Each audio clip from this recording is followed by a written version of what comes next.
yet another video of बही खाता by Sonal. आज बात करेंगे क्लास 12 अकाउंटेंसी का और ये आपके सिलेबस का लास्ट चैप्टर है पार्ट बी का, जो कि है कैश फ्लो स्टेटमेंट। ठीक है, तो यहाँ पे ना कैश के इनफ्लोज और आउटफ्लोज की बातें होंगी। तो देखो, कैश से हम क्या समझते हैं, दो वर्ड से बना है स्टेटमेंट का मतलब, तो चलो अकाउंट्स हो गया, स्टेटमेंट हो गया जो हमको बनाना है। ठीक है, फ्लो में कैश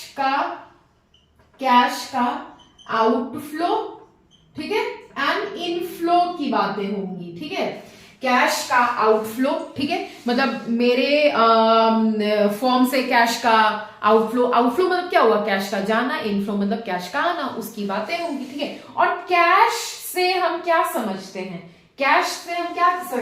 हैं, तो इससे होता है कैश एंड कैश इक्विवेलेंस। ठीक है, कैश और कैश से मिलता जुलता चीज जो इजीली कैश में कन्वर्ट हो जाए, लिक्विड फॉर्म में कन्वर्ट हो जाए, वो सारे चीजों को हम अकाउंटेंसी में कैश ही तो बोलते हैं। ठीक है, तो क्या है वो सारी चीजें, पहला तो हो गया आपका कैश, ठीक है, देन सेकेंड बैंक बैलेंस, ठीक है, थर्ड आपका चेक हो गया, ठीक है, फोर्थ आपका ड्राफ्ट हो गया, ठीक है, फिफ्थ आपका मार्केटेबल सिक्योरिटीज हो गया, ठीक है, एंड और भी कुछ है क्या, cash, bank balance, cheque, draft, marketable securities, और भी कुछ है क्या, जल्दी बताओ, कुछ रह जा रहा है क्या, कुछ एक तो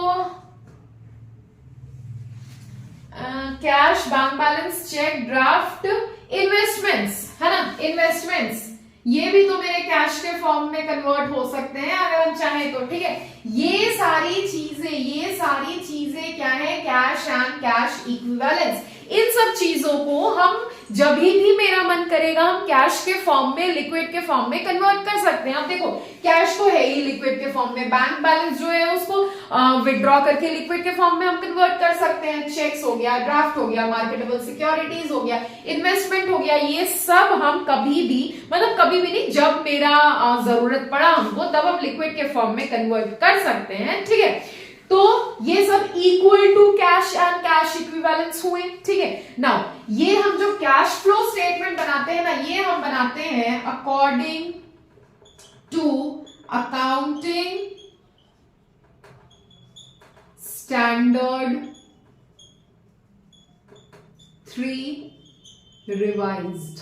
ठीक है, according to accounting standard 3 revised हम ये स्टेटमेंट बनाते हैं। ठीक है, और कितने मेथड्स हैं अगर कैश फ्लो स्टेटमेंट बनाने के, तो बेसिकली दो मेथड्स है, डायरेक्ट मेथड और इनडायरेक्ट मेथड। कौन कौन सा है, मेथड्स की अगर बात करें कैश फ्लो स्टेटमेंट बनाने का, तो दो मेथड है, डायरेक्ट मेथड है, ठीक है, और दूसरा है इनडायरेक्ट मेथड। ठीक है, यहाँ पे क्या लाइट पड़ रहा है, क्या दिख रहा है, हाँ चलो अभी तक तो दिख रहा है, इनडायरेक्ट मेथड है, ठीक है, और डायरेक्ट मेथड है।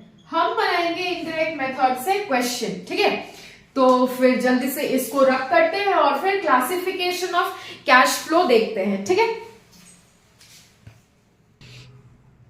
तो अब देखो क्लासिफिकेशन ऑफ कैश फ्लो देखें तो ये क्लासिफाई होता है 3 पार्ट्स में, operating activities, investing activities and cash flow from financing activities. हमको बेसिकली कैलकुलेशन के पॉइंट ऑफ व्यू से देखें तो हमको यही तीनों कैलकुलेट करना है, cash flow from operating activities, from investing activities and from financing activities. तो अभी फिलहाल हम इन तीनों का ना मतलब समझ लेते हैं। ठीक है, बेसिक्स आप कह सकते हो। तो ऑपरेटिंग एक्टिविटीज, नाम देखो ऑपरेटिंग है, तो यहाँ पे नॉर्मल बिजनेस ऑपरेशंस देखे जाएंगे। ठीक है, नॉर्मल बिजनेस ऑपरेशंस, ये डील किससे करेगा, तो नॉर्मल बिजनेस ऑपरेशन से डील करेगा ये, ठीक है, यहाँ पे ऑपरेटिंग एक्टिविटीज में। अब इन्वेस्टिंग सेकंड एक्टिविटी की बात करें तो इन्वेस्टिंग एक्टिविटी में क्लासिफाई होता है कैश फ्लो स्टेटमेंट। तो इन्वेस्टिंग एक्टिविटी हम अपने जो भी मेरा अर्निंग्स है उसको हम इन्वेस्ट कहाँ करेंगे, ठीक है। तो इन्वेस्ट हम कहाँ करते हैं, फिक्स्ड एसेट्स में and fixed assets and non current investment में हम इन्वेस्ट करते हैं, ठीक है। तो यहां पे इन्वेस्टिंग एक्टिविटी में बातें किसकी होंगी, फिक्स्ड एसेट्स का और नॉन करेंट एसेट्स की बातें होंगी, ठीक है। अब आते हैं हम फाइनेंसिंग एक्टिविटीज में। तो फाइनेंसिंग एक्टिविटीज में ये है कि हम फंड्स फाइनेंस कहां से जनरेट करेंगे, कहां से जुगाड़ करेंगे, ठीक है। तो फाइनेंसिंग एक्टिविटीज में हम फंड्स कहां से जुगाड़ करते हैं, शेयर कैपिटल से। तो शेयर कैपिटल की बातें होंगी और लोन्स ले सकते हैं हम, ठीक है, लोन्स ले सकते हैं। लोन्स मतलब डिबेंचर, ठीक है, लॉन्ग टर्म डिबेंचर्स की बातें होंगी, ठीक है। तो शेयर कैपिटल और लोन्स मतलब डिबेंचर्स आपका आ जाएगा फाइनेंसिंग एक्टिविटीज में, ठीक है। तो इन तीनों को मैंने क्लासिफाई कर दिया, कैटेगराइज कर दिया, मतलब समझा दिया, ठीक है। अब एक एक करके तीनों के बारे में देखते हैं कि क्या बोलता है, ठीक है। अब देखो तो ऑपरेटिंग एक्टिविटीज में नॉर्मल हमने क्या बोला कि नॉर्मल बिजनेस ऑपरेशंस देखे जाएंगे, ठीक है। तो नॉर्मल बिजनेस ऑपरेशंस में भी हमको क्लासिफाई करना पड़ेगा ना कि कौन कौन से कैश इनफ्लोज होंगे, कौन कौन से आपके कैश आउटफ्लोज होंगे, ठीक है। तो ये जरूरी है कैलकुलेट करने के लिए। तो हम सबसे पहले इनफ्लोज देखते हैं। तो वो सारा एक्टिविटीज जिससे बिजनेस में पैसा आएगा वो सारा इनफ्लोज में जाएगा और वो सारा एक्टिविटी जिससे बिजनेस से पैसा क्या जा रहा है, बाहर जा रहा है, ठीक है, आउटफ्लो हो रहा है कैश का, वो सारा एक्टिविटी आपके आउटफ्लोज में आएंगे, ठीक है। तो इनफ्लोज में सबसे पहले तो कैश सेल्स आ गया। आपने कैश में सामान बेचा, तो सामान बेचने के बदले आपको क्या मिला, कैश मिला सामने ग्राहक से, कस्टमर से, ठीक है। तो इनफ्लो हुआ कैश का, इनफ्लोज में आएगा, ठीक है। रॉयल्टी रिसीव्ड, अगर रॉयल्टी आपने रिसीव किया है तो कैश का इनफ्लो यहां भी तो हो रहा है, तो वो भी इनफ्लो में आएगा, ठीक है। नाउ कमीशन या फी रिसीव कर रहे हो तो वो भी तो इनफ्लो हो रहा है बिजनेस में आपके कैश, ठीक है, तो वो भी आपके इनफ्लोज में जाएगा। नाउ लास्ट है कैश रिसीव्ड फ्रॉम डेटर्स। अब कोई डेटर है, ठीक है, उसने आपको लाकर पैसा दे दिया जो कि उसने पहले सामान खरीदा हुआ था, ठीक है। तो डेटर था आपका कोई, ठीक है, वो लाकर अभी पैसा दे रहा है, तो वो भी तो बिजनेस में कैश का इनफ्लो ही हो रहा है, ठीक है। तो ये सारे इनफ्लोज के कॉलम में जाएंगे, ठीक है। नाउ आउटफ्लो में देखो सैलरीज या वेजेस ऑफ बिजनेस है तो वर्कर्स तो होंगे, ठीक है, वर्कर्स हैं, एम्प्लॉयज हैं, तो आप सैलरी पे कर रहे हो, वेज पे कर रहे हो, तो कहीं ना कहीं आपका कैश क्या हो रहा है, आउटफ्लो हो रहा है, बिजनेस से बाहर जा रहा है ना, ठीक है, वो सारा होएगा आपके आउटफ्लोज में। नेक्स्ट है इनकम टैक्स पे, जरूरी है इनकम टैक्स पे करना जरूरी है, लेकिन फिर भी कैश का आउटफ्लो तो हो ही रहा है ना, कैश तो बाहर जा रहा है, पैसा तो जा रहा है, ठीक है, वो आउटफ्लो के कैटेगरी में आएगा। नेक्स्ट है कैश परचेजेस। आपने अब बिजनेस है आपका तो कहीं से तो सामान खरीद कर लाते होगे तभी तो बेचते होगे, या रॉ मटेरियल खरीद कर लाते होगे तभी तो बनाते होगे सामान और बेचते होगे, ठीक है। तो सामान जो खरीद रहे हो आपने, तो उस सामान के बदले कैश में पेमेंट किया होगा, ठीक है, पेमेंट तो उसको किया होगा, फ्री में तो सामान आता नहीं है, ठीक है। तो क्या पेमेंट किया तो कहीं ना कहीं आपका यहाँ भी पैसा गया है, तो वो भी आउटफ्लो में आएगा, ठीक है। Now payment made to creditors. अब आपने कभी उधार में पास सामान लिया था, अभी आप पेमेंट कर रहे हो, तो वहां भी कैश का आउटफ्लो ही हो रहा है, ठीक है। तो ये था इनफ्लो और outflow operating activities normal business operation का, ठीक है। तो इसको आप देखो नोट डाउन कर सकते हो, मतलब करना चाहिए, अगर मेरी मानो तो नोट डाउन कर ही लो, इससे चीजें क्लियर रहती हैं और फिर जब क्वेश्चन हम सॉल्व करेंगे ना तो इजीली सब चीज सॉल्व हो जाएगा। उस टाइम क्वेश्चन देकर ये नहीं सोचने को बैठना पड़ेगा कि ये इनफ्लो होगा आउटफ्लो होगा क्या होगा, ठीक है। तो इसलिए इसको नोट डाउन करो, फिर आते हैं इन्वेस्टिंग एक्टिविटी पे। अब देखो तो इन्वेस्टिंग एक्टिविटीज के अगर इनफ्लोज और आउटफ्लोज के बात करें तो इन्वेस्टिंग एक्टिविटी में हमने क्या देखा कि फिक्स्ड एसेट्स और नॉन करेंट इन्वेस्टमेंट की बातें होंगी। हमको पैसा इन्वेस्ट करना है, ठीक है, ताकि फ्यूचर में हमारा प्रॉफिट बढ़े, ठीक है, और ज्यादा से ज्यादा पैसा कमाए हम। तो इसमें इनफ्लोज क्या क्या होंगे, अगर हमने कोई एसेट बेचा, ठीक है, तो बेचा है सामान, मतलब एसेट अगर बेचा तो सामने से मेरे को हम क्या रिसीव करेंगे, कैश रिसीव करेंगे, ठीक है, तो वो फिर इनफ्लोज में आएगा। Sale of non current investment, अगर कोई हमारा इन्वेस्टमेंट था पुराना, ठीक है, उसको अभी फिलहाल हमने बेच दिया, तो सामने से क्या आएगा हमको, उसके बदले इन्वेस्टमेंट के बदले नॉन करेंट इन्वेस्टमेंट, हाँ भाई नॉन करेंट इन्वेस्टमेंट, ठीक है, तो उसको हमने बेचा है तो उसके बदले भी हमको पैसा ही रिसीव करेंगे, तो वो भी तो इनफ्लो ही हो रहा है, इनफ्लो में जाएगा, ठीक है। और देखो इन्वेस्टमेंट हमने खरीदा हुआ है, ठीक है, उस खरीदे हुए इन्वेस्टमेंट में यहाँ पे तो फिक्स्ड एसेट्स और इन्वेस्टमेंट की बातें होती है ना इन्वेस्टिंग एक्टिविटीज में, ठीक है, तो अभी देखो इन्वेस्टमेंट हमने खरीदा है, कहीं पे पैसा लगाया है, ठीक है, कहीं पे पैसा लगाया है, इन्वेस्टमेंट उसी को बोलते हैं, कहीं पे हमने पैसा लगाया है, तो उस इन्वेस्टमेंट के बदले हमको जो इंटरेस्ट रिसीव हो रहा है, जो डिविडेंड रिसीव हो रहा है, तो इंटरेस्ट और डिविडेंड किस फॉर्म में रिसीव करेंगे हम, कैश के फॉर्म में रिसीव करेंगे, ठीक है, अमाउंट के फॉर्म में रिसीव करेंगे, तो ये भी तो कैश इनफ्लो ही हो रहा है, वो आएगा इनफ्लोज में, ठीक है ना।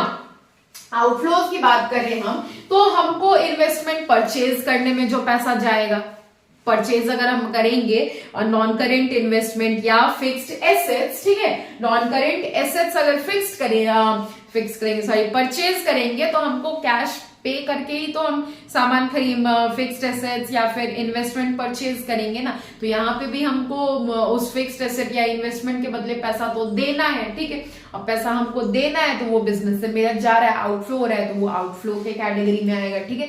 तो इन्वेस्टिंग एक्टिविटीज में इनफ्लोज आउटफ्लोज का कॉन्सेप्ट समझ में आया, आ ही रहा होगा, ठीक है। फिर अब बात करते हैं हम फाइनेंसिंग एक्टिविटीज की, ठीक है, इसको कॉपी करो। नाउ सी फाइनेंसिंग एक्टिविटीज में अगर कैश इनफ्लोज और आउटफ्लोज में कैटेगराइज करेगी कौन कौन से इनफ्लोज होंगे, कौन कौन से आउटफ्लो होंगे, कहाँ पे पैसा आएगा, कहाँ कैसे पैसा जाएगा, ठीक है। तो अगर इनफ्लोज की बातें करें तो यहाँ पे फाइनेंसिंग एक्टिविटीज में हम शेयर कैपिटल, लोन्स, डिबेंचर्स का बात करते हैं, ठीक है। तो यहाँ पे हमको क्या इशू करना पड़ेगा, शेयर इशू करेंगे, डिबेंचर्स इशू करेंगे, ठीक है। अब शेयर्स इशू किए हम, तो क्यों इशू किए हम शेयर्स, ताकि शेयर्स के बदले पैसा आए। अब जब पैसा आ रहा है, डिबेंचर के बदले पैसा आ रहा है, शेयर के बदले पैसा आ रहा है, ठीक है, वो सारा आपका जो भी पैसा आया इनफ्लो ही तो हो रहा है आपके बिजनेस में, तो इनफ्लो के कैटेगरी में गया ना। वो आउटफ्लो में देखो, अगर आपने शेयर इशू किया है तो डिविडेंड पे करना पड़ेगा, अगर आपने लोन लिया है तो इंटरेस्ट पे करना होगा, ठीक है। और जब डिविडेंड और इंटरेस्ट पे कर रहे हो तो पैसा जा रहा है, आउटफ्लो हो रहा है ना, तो वो भी आउटफ्लो के कैटेगरी में आएगा, ठीक है। रिडेम्पशन ऑफ डिबेंचर्स मतलब क्या होता है कि डिबेंचर्स का पैसा आपने वापस कर दिया, ठीक है, चुका दिया, तो पैसा चुका दिया तो आउटफ्लो ही तो हुआ है पैसा, ठीक है, बिजनेस में से ही तो पैसा चुका रहे हो, ठीक है। अब चोरी करके तो पैसा लाओगे नहीं चुकाने के लिए, बिजनेस का ही पैसा चुका रहे, तो पैसा तो जा रहा है, ठीक है, आउटफ्लो में जाएगा। बाई बैक ऑफ शेयर, कोई शेयर अगर आप फिर से खरीद रहे हो, ठीक है, फिर से अगर शेयर खरीद रहे हो तो शेयर के बदले तो पैसा जाएगा, पैसा लगेगा, ठीक है, तो वो भी जाएगा आपके आउटफ्लो के कैटेगरी में, ठीक है। अब ये कॉन्सेप्ट था फर्स्ट क्लास था, इंट्रोडक्शन क्लास था कैश फ्लो स्टेटमेंट का। आई होप आपको अच्छा लगा होगा, जिसमें मैंने operating activity, investing activity, financing activity को अच्छे से समझाया, ये तीनों एक्टिविटी किन चीजों में डील करेंगी, कैश का इनफ्लो आउटफ्लो मैंने अच्छे से बताया, ठीक है। If you have any doubt then feel free to share with me. अब आज का वीडियो बहुत ज्यादा लेंदी ना करते हुए यहीं पे थम जाते हैं, और कल मिलते हैं। हम सबसे पहले करेंगे ऑपरेटिंग एक्टिविटीज, ठीक है, एक एक करके तीनों एक्टिविटी के फॉर्मेट देखेंगे, क्वेश्चंस करेंगे, और फिर एक बार तीनों एक्टिविटी के साथ में क्वेश्चन करेंगे, ठीक है। तो हम अभी सब करेंगे, बहुत मजा आने वाला है कैश फ्लो स्टेटमेंट में, तो कहीं मत जाना, बने रहना यहाँ पे। चलो फिर क्लास 12 में अब आप थोड़े थोड़े पुराने होने लगे हो, और हम इधर अभी भी नए हैं, सो साथ मिलकर बढ़ते हैं, पढ़ते हैं, सीखते हैं, समझते हैं और एंजॉय करते हैं अपने जर्नी को। और हाँ, do like, share, subscribe and comment too, अपने दोस्तों को भी शेयर कर दो यार, 1-2 मार्क्स वो भी ले आए, है ना, इन क्लासेस के चलते, ठीक है। चलो फिर बाय एंड